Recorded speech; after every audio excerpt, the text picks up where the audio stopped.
정말 사랑의 하나님이십니다. 하나님은 사랑이십니다가 클리셰와 같은 말이지만 너무나도 성경적이고 맞는 말입니다. 물론 이 사랑을 저희가 인본주의적으로 자의적으로 해석함에 있어서는 문제가 있죠. 하지만 하나님이 사랑이시다라는 말은 정말 진리 중에 진리입니다.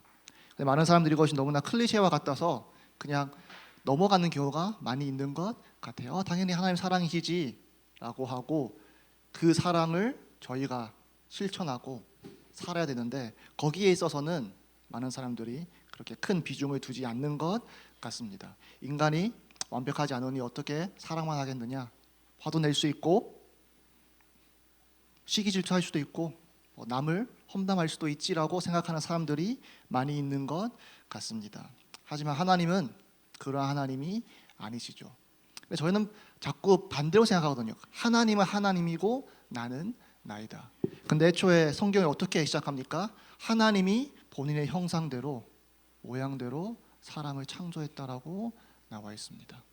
인간은 하나님을 가장 닮은 피조물입니다. 다른 피조물이 하나님을 닮은 점은 있을 수 있겠습니다. 하나님이 만드셨으니까 하나님의 손길이 묻어 있는 거죠, 한마디로. 하지만 대놓고 아예 의도적으로 하나님이 본인의 형상을 떠서 모양대로 창조한 피조물은 인간 하나밖에 없습니다. 그러한 인간이었으니, 그러한 아담이었으니, 하와였으니 하나님이 어떻게 하셨습니까? 에덴 동산을 주신 거예요. 모든 피조물을 또 주신 거예요. 저희가 똑똑해서, 저희가 잘나서 이 지구를 다스리면서 다른 동물들을 또 피조물들을 거느리는 것이 아닙니다. 하나님이 저희에게 주신 거예요. 왜냐? 저희를 이 땅의 왕으로 세우셨으니까요. 근데 중요한 건 이거죠. 하나님은 저희를 특별히 생각하고 다 좋지만서도 제가 강조하고 싶은 점 뭡니까? 하나님과 닮은 존재라는 거예요. 아버지가 있습니다. 또 아들이 있습니다. 그 아들은 누구의 모양과 누구의 형상을 닮았겠습니까? 아버지의 모양과 아버지의 형상을 닮았습니다. 저희가 하나님의 자녀가 되었습니다. 이제 죄로 하나님의 자녀가 아니게 되었죠. 하나님과 멀어지게 되었죠. 그런데 예수 그리스도가 이 땅에 오셔서 저희와 하나님 아버지의 사이를 화평하게 만드셨습니다. 성령님을 통해서 저희를 입양하셨죠. 하나님의 아들과 하나님의 딸로요. 그러면 어떻게 해야 되겠습니까? 저희가 이제 하나님의 형상과 하나님의 모양을 이제 회복되었고 그와 동시에 회복해야 될 사람인 것입니다. 하나님의 자녀, 저희는 그냥 신분으로만 생각하는데요. 뭡니까? 이제 하나님 아버지가 우리 아버지 된 거예요. 삼위일체 하나님이요, 우리의 하나님 된 거예요. 그럼 아버지를 닮아가야 하는 것이 당연히 마땅하죠. 그러니 그리스도를 닮으라고 말씀도 하십니다. 세상을 멀리하고 하나님을 닮아가라고 하십니다. 세상처럼 살지 말고, 세상처럼 행하지 말고 하나님처럼 살고 하나님처럼 행하라고 하십니다. 그것이 이제 에베소서에 나오죠. 에베소서를 보면 그러므로 사랑을 받는 자녀같이 너희는 하나님을 본받는 자가 되고 그리스도께서 너희를 사랑하신 것 같이 너희도 사랑 가운데서 행하라. 그는 이를 위하여 자신을 버리사 향기로운 제물과 희생 제물로 하나님께 드리셨느니라 라고 말하고 있습니다. 하나님을 세상의 자녀, 사탄의 종로로 타던 저희를 하나님의 자녀로 회복시키셨습니다. 예전에는 세상 닮았어요. 예전에는 사탄 닮았어요. 지금은 하나님을 닮은, 또 더욱더 닮아갈 수 있는 하나님의 자녀로 저희를 부르신 것입니다. 그러한 하나님이 뭐라고요? 사랑이라고 성경은 말하고 있습니다. 그러니 제1계명이 뭡니까? 하나님 사랑. 2계명 뭡니까? 이웃 사랑. 그럼 10계명 뭡니까? 이 두 개의 그냥 확장판이에요. 다른 율법 뭡니까? 이 10계명의 또 확장판이에요. 그럼 줄이고 뭡니까? 결국 사랑 남습니다. 수직적인 사랑, 수평적인 사랑. 하나님 사랑, 이웃 사랑. 사람들은요, 신앙생활을요, 하나님과 나 1대1의 일이라고 생각합니다. 아닙니다. 착각입니다. 하나님은 이스라엘 어떻게 부르셨습니까? 한 민족으로 부르셨어요. 선민으로요. 저희는 뭐 한 민족이니까 당연히 같이 뭉치는 게 당연하지라고 생각합니다. 뭐 그런 식으로 따지면 저희는 한국 사람 아닙니까? 하나님은요, 개개인을 부르신 것이 아니라요, 개개인을 부르셨지만 한 무리로 부르셨습니다. 한 회중으로 부르셨습니다. 교회가 뭡니까? 한 개인이 아니에요. 하나님을 믿는 개인이 모여서 형성된 공동체를 가지고 교회라고 하는 것입니다. 회중을 가지고 교회라고 하는 것입니다. 그러니 하나님 우리를 교회로 부르신 것이지 개개인으로 부르신 것이 아닙니다. 당연히 개개인으로 부름이 필연적이죠.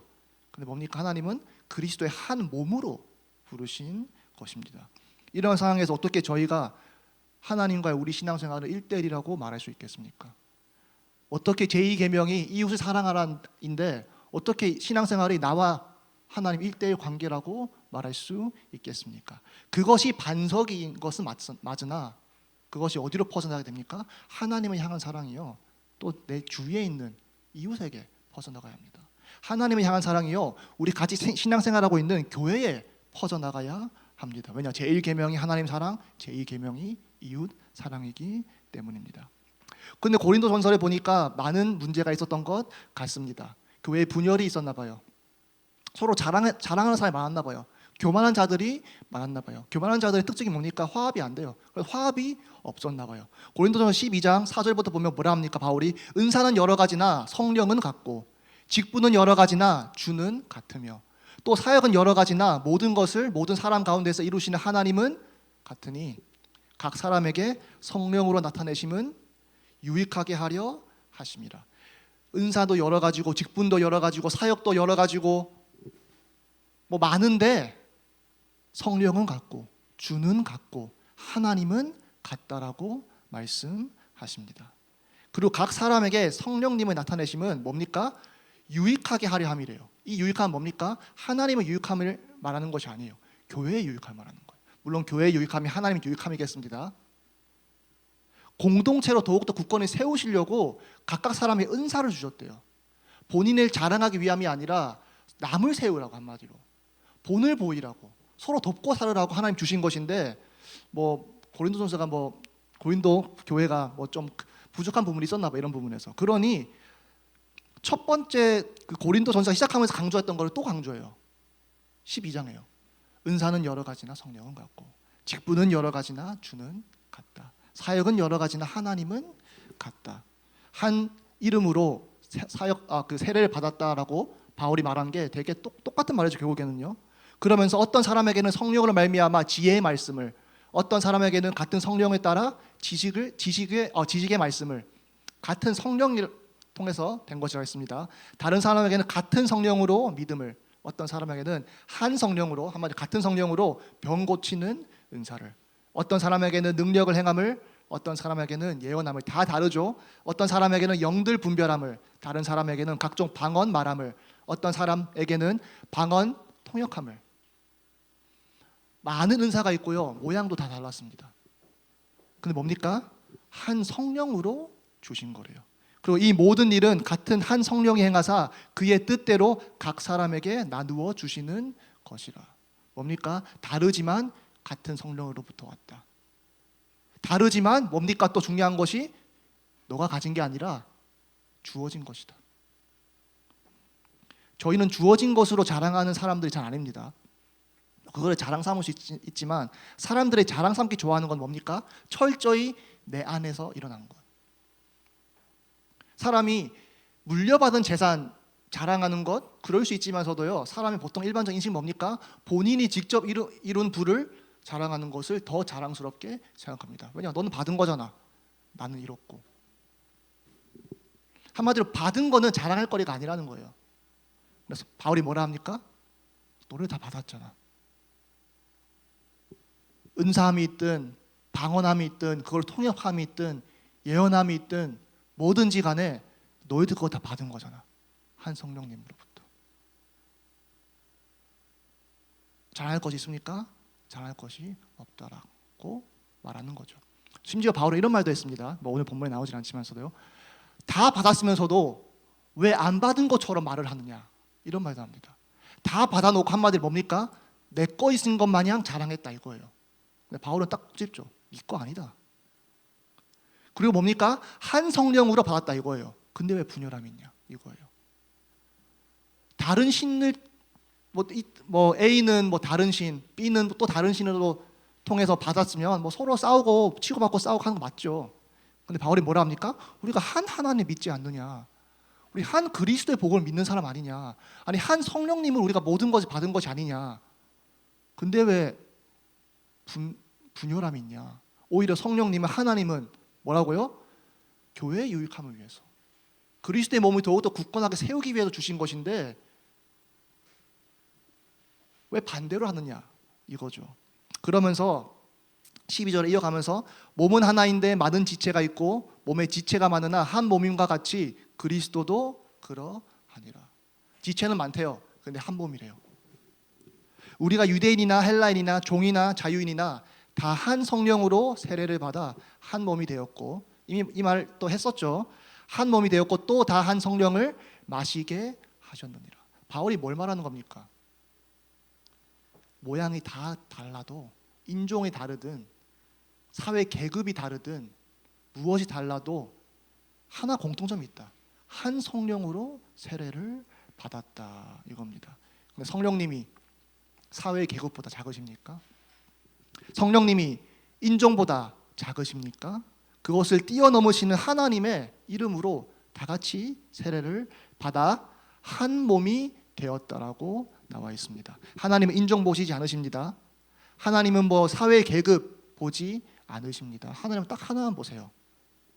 나의 이름으로 세례 받았는가 안 받았는가, 성령의 세례를 받았는가 안 받았는가, 내 몸인가 아니면 뭔지 모르겠지만 그 사단이든 세상이든 다른 지체인가, 그것 딱 하나만 보십니다.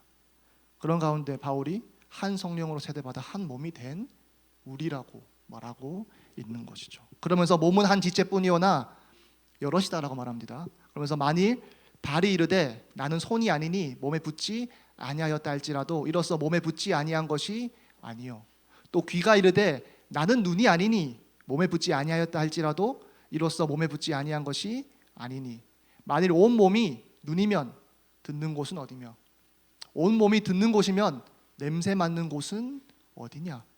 그러나 이제 하나님이 그 원하시는 대로 각 지체를 각각 몸에 두셨으니, 자꾸 똑같은 말을 하죠. 다르다. 그리고 여기서는 뭡니까? 각자의 쓰임새가 있다 이거예요. 그리고 뭡니까? 한 몸이라 이거예요. 나는 발이니까 몸 아니야 이렇게 말할 수 없다라는 거예요. 난 손이잖아 몸이 아니야 라고 말할 수 없다라는 거예요. 심지어 누가 그렇게 두셨습니까? 하나님이 그렇게 두셨다는 거예요. 본인의 잘난 대로 그렇게 된 것이 아니라 하나님이 그렇게 두셨다라는 거죠. 그래서 만일 모두가 똑같다면, 모두가 뭐 본인 잘났다고 생각하는 사람이 있다 칩시다. 바울이 이러는 거예요. 모두가 너 같다면 어떻겠니?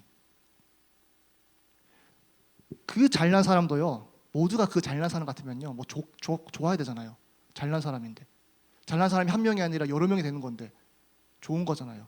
근데 그럴 수 없다는 거죠. 왜냐? 우리는 손도 필요하고 발도 필요하고 손톱도 필요하고요, 허리도 필요하고요, 코도 필요하고, 뭐 저희가 어떤 것은 중요하게 여기고 어떤 것은 덜 중요하게 여기는 게 있을 수 있겠습니다. 근데 뭡니까? 다 필요하다 이거예요.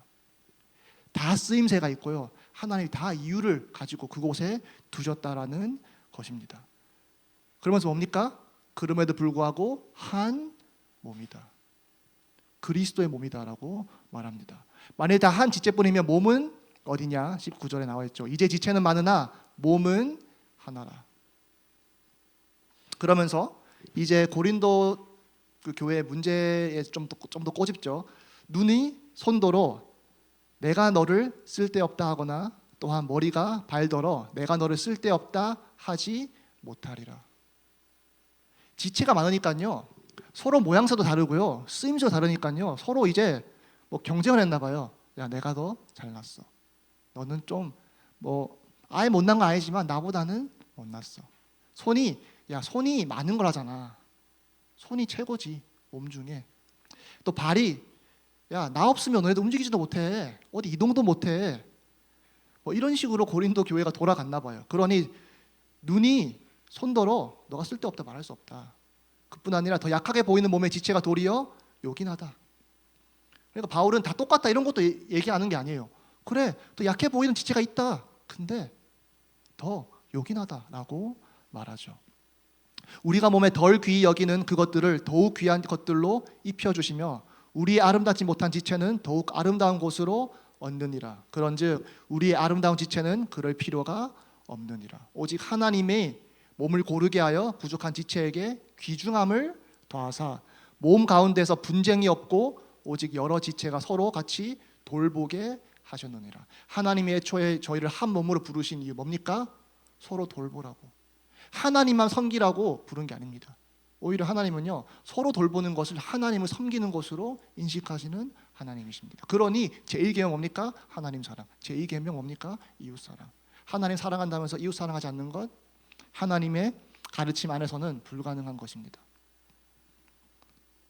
하나님을 섬기지만 교회를 섬기지 않는 것, 하나님을 섬기지만 내 옆에 있는 사람을 섬기지 않는 것, 하나님을 귀히 여기지만 같은 몸인 다른 지체를 귀히 여기지 않는 것, 하나님이 주신 복음은 아닙니다. 저희는요, 심지어 우리는 다 똑같은 거야, 이렇게 해야 그나마 납득을 하는 것 같습니다. 그래? 그러면 우리가 서로 뭐 따질 필요가 없네? 이렇게 생각하는 것 같습니다. 근데 바울은 뭡니까? 바울은 뭐 누가 잘나고 누가 부족하고 이런 거에 대해서 그렇게 큰 신경을 쓰는 사람은 아니었던 것 같습니다. 약하게 보이는 지체 있다 이거예요. 근데 그걸 누가 귀중히 여기셨냐 이거죠. 하나님이 귀중히 여기셨다. 하나님 왜 이런 은사를 주시고 우리를 한 몸을 부르셨냐? 서로 돌보라고 우리를 부르셨다라고 말하는 거죠. 그러니 만일 한 지체가 고통을 받으면 모든 지체가 함께 고통을 받고, 한 지체가 영광을 얻으면 뭡니까? 모든 지체가 함께 즐거워하느니라. 참 사람들 반대로 하죠. 한 지체가 영광 받으면 시기합니다. 한 지체가 관심 좀 받는다 그러면 본인은 뭐 또 어떤 걸 해가지고요 관심을 끌어야 된다라고 착각합니다. 한 지체가 고통받으면요, 심지어 나쁜 마음 있는 사람은요 기뻐하는 사람도 있을 수 있겠습니다. 저렇고 날 줄 알았다.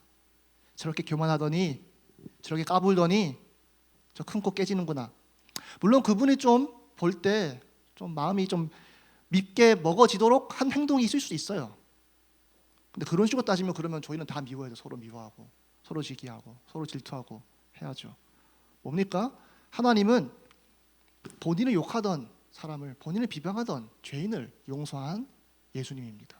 그러니 같이 달린 두 죄인 중에 한 명 구원하셨잖아요. 얼마 전까지 같이 저 예수 하면서 손가락질하던, 물론 손가락질 못하죠, 달려있었으니까, 욕하던 사람이었습니다. 근데 어느 순간 예수 그리스도를 알아보고 예수 그리스도께 회개한 사람이 되었죠. 그 순간 예수님은 다 용서하셨습니다. 이 땅에 살면서 그냥 죄인이라는 낙인을 찍힌 사람인데도요 구원하셨습니다. 본인을 비방하던 사람들도요 예수님은요 본인께 오면 다 받아주셨고 앞으로도 계속 그럴 것입니다. 그러한 하나님의 사랑을 닮아가야 하는 저희가 저 사람이 이렇게 했다, 저 사람이 먼저 그랬다, 그런 거 말할 필요가 없죠. 그거는 세상의 사랑이고요. 하나님의 사랑은 다른 것입니다. 그러니 한 지체가 고통받으면 뭡니까? 그 지체가 심지어 나한테 고통을 줬다 하더라도 함께 고통받아 하는 거예요. 한 지체가 영광 얻으면 그 지체가 좀 살짝 교만한 사람일 수도 있겠습니다. 그래도 함께 기뻐하는 거예요. 왜냐? 너희는 그리스도의 몸이요 지체의 각 부분이라. 하나님이 교회 중에 며칠 세우셨으니 첫째는 사도요, 둘째는 선지자요, 셋째는 교사요, 그 다음은 능력을 행하는 자요, 그 다음은 병을 고칠 은사와 서로 돕는 것과 다스리는 것과 각종 방언을 말하는 것이라. 각 지체가 있는데요 다 다르대요. 하나님이 세우신 몇몇이 있대요. 사도 얼마나 중요합니까? 얼마나 많은 권위가 있습니까? 선지자 얼마나 하나님께서 귀하게 쓰신 사람들입니까? 교사로서도 또 학생이 있는 거잖아요. 그러면서 다 사도이겠느냐? 다 선지자이겠느냐? 다 교사이겠느냐? 다 능력을 행하는 자이겠느냐? 교회가 꼭 다 능력을 행해야 됩니까? 능력을 행하는 자가 있는 거예요. 다 병 고치는 은사를 가진 자겠느냐? 다 병 고치는 은사가 있어야겠습니까? 그런 은사가 있는 사람도 있는 거예요. 다 방언을 말하는 자이겠느냐? 다 통역하는 자이겠느냐? 너희는 더욱 큰 은사를 사모하라. 내가 또한 가장 좋은 길을 너희에게 보이리라. 사람이 아무것도 없이 자랑하지 않거든요. 하나님이 주신 은사를 섬김의 기회로, 겸손의 기회로 삼아야 되지 자랑의 기회로 삼아서는 아니 될 것입니다. 사도든지 선지자든지 교사든지 능력을 행하는 자든지 다 예수 그리스도의 영광을 위한 것이지 본인을 위한 것이 아니죠. 사도가 좋아 보이면 다 사도 해야죠. 그러면 교사가 좀 좋아 보이네? 그럼 다 교사 해야겠죠. 선지자 교회에서 엄청 많은 권력을 누리네? 그럼 다 선지자 해야겠죠. 근데 뭡니까? 중요한 것은 하나님이 세우셨대요. 사도든 선지자든 교사든 방언하던 자든 통역하던 자든 병을 고치는 은사를 가진 자든 하나님이 세우신 것입니다. 각자의 능력이 다 다릅니다. 심지어 능력 없는 사람은요 상관없어요. 애초에 능력 있는 자는 없기 때문에. 누가 능력이 있다고 바울이 말했잖아요. 이미 예수 그리스도의 능력과 지혜가 하나님의 능력과 지혜인데 누가 능력 있는데라고 바울이 이미 말했잖아요. 그러면서 이제 오늘 본문이 나오는 겁니다. 내가 사람의 방언과 천사의 말을 할지라도 사랑이 없으면 소리나는 구리와 울리는 꽹과리가 된다라고 말하죠. 그 전까지는요 되게 그 은사들을 높이 평가하는 듯이 얘기했죠. 근데 중요한 건 이거죠. 많은 사람들 은사 누가 은사 있는데, 누가 병 고쳤는데, 누가 그러한 능력이 있는데 여기에 관심이 많죠. 근데 바울이 그러한 가운데서 내가 사람의 방언이나 천사의 말을 할지라도 사랑이 없으면 소리나는 구리와 울리는 꽹과리가 된다. 내가 예언하는 능력이 있어 모든 비밀과 모든 지식을 알고 또 산을 옮길 만한 모든 믿음이 있을지라도 사랑이 없으면 내가 아무것도 아니요. 내가 내게 있는 모든 것으로 구제하고 내 몸을 불사르게 내줄지라도 사랑의 행위 아닙니까? 근데 사랑이 없으면 내게 아무 유익이 없느니라라고 말합니다. 사랑의 우월성을 말하는 거예요. 여기서 은사의 우월성을 말하는 것이 아니라 하나님의 사랑의 우월성을 말하는 것입니다. 네가 방언하든 뭐 하든 네가 심지어 사랑의 행위를 하든 그 속에 사랑이 없으면 아무 의미 없다. 아무런 유익함이 없다. 그냥 구리와 울리는 꽹과리가 된다라고 말하죠. 정말로 하나님은 사랑이십니다. 사랑이신 하나님이시니까 이런 말씀하시는 거예요. 능력이 있어도 사랑 없으면 아무 소용없다. 방언하냐? 근데 사랑 없다? 아무 소용없다. 병 고치냐? 사랑 없다? 오히려 네가 병든 거다라고 말씀하시는 거예요. 몸이 병든 게 병든 거겠습니까? 사랑이 하나님 입장에서는요, 사랑이 없는 인간이 진짜 병든 거예요. 세상을 향한 사랑만 있는 이 인간이 진짜 영적으로 병든 거예요. 그러면서 사랑이 어떠한 사랑인지 말씀해 주십니다. 사랑은 저희 감정을 생각하죠. 바울은 감정과 행위를 둘 다 얘기합니다. 사랑은 오래 참고, 사랑은 온유하며, 시기하지 아니하며, 사랑은 자랑하지 아니하며, 교만하지 아니하며. 사랑한다면서 참지 않는 건 사랑이 아니라는 거죠. 사랑한다면서 온유치 않은 것은 사랑이 아니라는 거죠. 사랑한다면서 시기하는 것 사랑이 아니라는 거예요. 사랑한다면서 자랑하는 것 사랑이 아니라는 거예요. 사랑한다면서 교만한 마음 가지는 것 사랑 아니라는 거예요. 무례 행하지 않으며, 이제 행함이죠. 무례 행하지 않으며 자기의 유익을 구하지 아니하며. 사랑은 뭡니까? 남을 더 우선시하는 거예요. 성내지 아니하며 악한 것을 생각하지 아니하며 불의를 기뻐하지 아니하며 진리와 함께 기뻐하고 모든 것을 참으며 모든 것을 믿으며 모든 것을 바라며 모든 것을 견디느니라. 참 사랑의 행위를, 사랑의 어떠한 모습인지 말씀해 주셨는데요. 참 인간이 하기 좋아하는 것만 쏙쏙히 말씀하시는 것 같습니다. 시기 질투하는 거 인간 전문이잖아요. 자랑하기 좋아하는 거 인간 전문이잖아요. 아주 전문성 있는 거잖아요, 인간이. 그러니까 바벨탑 지었겠죠. 이러한 인간이 모여서 만든 게 바벨탑인 거예요. 교만하기 너무나 좋아하잖아요. 심지어 교만할 거리 없어도 교만하는 게 인간인데 그렇게 하지 말라 하십니다. 무례 행하는 것, 무례 행하는 사람 많잖아요. 그렇게 하지 말라 하십니다. 자신의 유익 이것만 구하는 사람이 많잖아요. 오히려 자신의 유익을 추구하는 거 저희는 악하다고 생각 안 합니다. 너무나 당연한 거라서. 근데 뭐 합니까? 자기의 유익을 구하지 말라고 하십니다. 성내지 아니하면 사람이 좀 성도 낼 수 있지 이렇게 말합니다. 성내지 말라고 하십니다. 악한 것을 생각하지 말라고 하십니다. 사람이 좀 악할 수도 있지라고 말하죠. 하나님은 반대로 말씀하십니다. 사랑은 뭡니까? 오래 참음이라고 말씀하십니다. 남을 해함이 있는 것이 아닙니다. 남을 오히려 지켜 세워주고 남을 오히려 지켜주며 남을 오히려 위하는 것이 사랑이라고 말합니다. 그러면서 남을 같은 지체를 무례히 행하지 아니하고 나의 유익이 아니라 공동체의 유익을 구하는 것이 사랑이라고 말합니다. 여러분, 이 가지신 믿음은 어떠한 믿음이십니까? 신앙생활을 혼자 하는 것이 절대 아닙니다. 왜냐? 그리스도는 저희를 한 몸으로 부르셨기 때문에. 머리는 한 분이시죠. 예수 그리스도. 그러니 저희는 예수 그리스도께 영광을 올려드려야 되는 건 맞으나 그러면서 뭡니까? 서로 협력하여서 선을 이뤄야 하는 한 공동체입니다.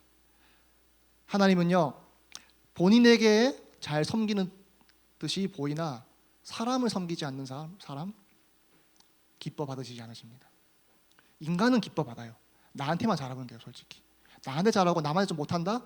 눈 감아줄 수 있어요. 나한테 잘하니까. 하나님은요, 사랑의 하나님은요, 절대 그렇지 않습니다. 본인한테 잘하지만 사람 섬기지 않는 자 가증히 여기십니다.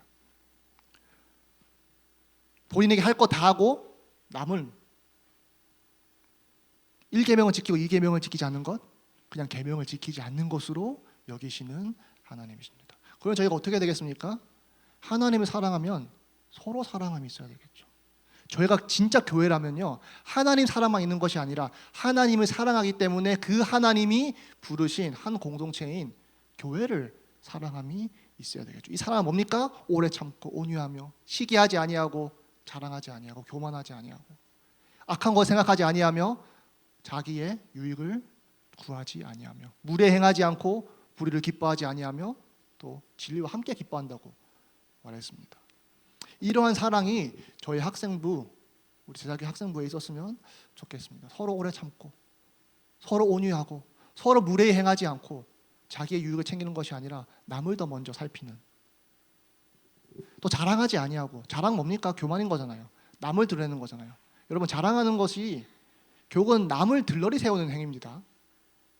저는 자식 자랑하는 것도 별로 안 좋아해요.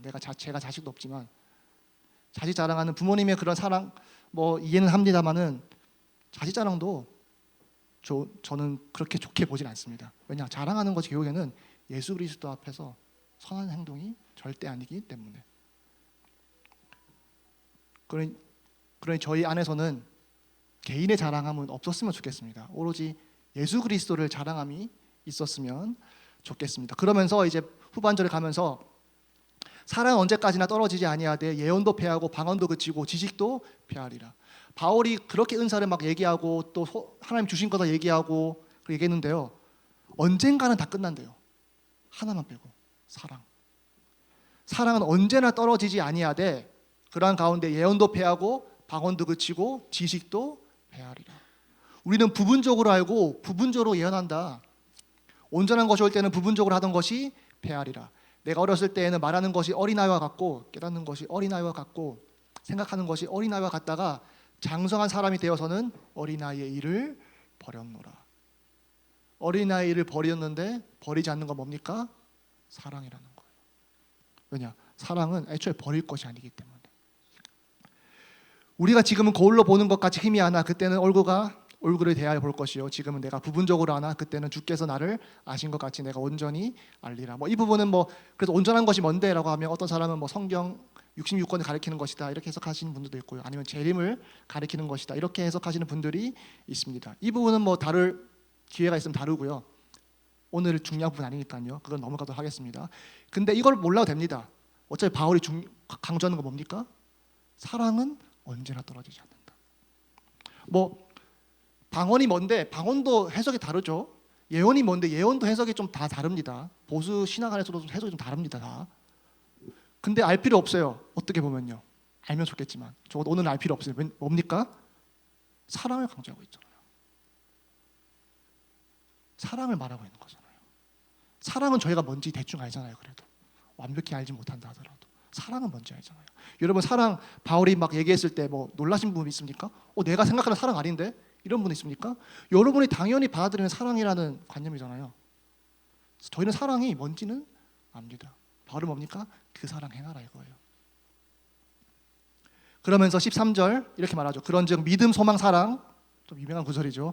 이 세 가지는 항상 있을 것인데 그 중에 제일은 사랑이라. 심지어 없어질 것을 비교했을 때 우월한 게 아니라요. 항상 있는 것 중에서도 제일 으뜸이 뭐라고요? 사랑이다라고 말합니다. 그러니 산을 옮길 만한 믿음이 있어도 사랑이 없으면 아무것도 아니라고 바울이 말했겠죠. 바울은 사랑을 얘기하고 있습니다. 근데 이 사랑은 어떤 사랑입니까? 세상의 사랑이 절대 아니죠. 자신을 내어주신 예수 그리스도의 사랑을 말하는 것입니다. 독생자마저로 내어주신 하나님 아버지의 사랑을 말하는 것입니다.